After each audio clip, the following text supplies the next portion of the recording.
ഇന്ന് നമ്മളൊരു അടിപൊളി ഗോതമ്പ് പായസം തയ്യാറാക്കാം കേട്ടോ. അതിനായിട്ട് ഇതാ കഴുകി വൃത്തിയാക്കിയിട്ടുള്ള ഗോതമ്പ് ഒരു കുക്കറിൽ ചേർത്ത് കൊടുക്കുകയാണ്. ആവശ്യത്തിന് വെള്ളം ഒഴിച്ചെടുത്തിട്ട് നമുക്കിതൊന്ന് വേവിച്ചിട്ടെടുക്കാം.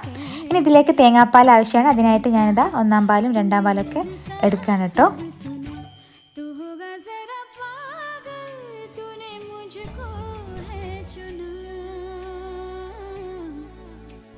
ഇനി നമുക്കിതിലേക്ക് ശർക്കര പാനി ആവശ്യമാണ്. അതിനായിട്ട് ശർക്കര നമുക്കൊന്ന് ഒഴുക്കിയെടുക്കാം.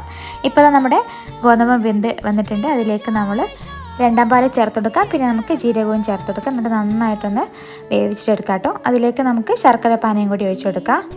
ആവശ്യത്തിന് ഏലക്കാപ്പൊടി ചേർത്ത് കൊടുക്കുകയാണ്. പിന്നെ നമ്മൾ 1-ാം പാലും കൂടി ചേർത്ത് കൊടുത്ത് ഒരു അല്പം ഉപ്പും കൂടി ചേർത്ത് കൊടുക്കുക. അപ്പോൾ നമ്മുടെ പായസം ഇവിടെ റെഡി ആയി കഴിഞ്ഞിട്ടുണ്ട്. ഇനി നമുക്ക് നെയ്യിലൊന്ന് വറുത്തെടുക്കാം. അതിനായിട്ട് തന്നെ നെയ്യ് ഒഴിച്ചെടുത്തിട്ടുണ്ട്. അതിലേക്ക് നമ്മൾ തേങ്ങാക്കൊത്ത്, അണ്ടിപ്പരിപ്പ്, മുന്തിരി ചേർത്ത് കൊടുത്താൽ നമ്മൾ അടിപൊളി പായസം ഇവിടെ റെഡിയാണ്. സെറ്റാണ് കേട്ടോ. എല്ലാവരും ഒന്ന് ട്രൈ ചെയ്ത് നോക്കാം. ടാറ്റാ.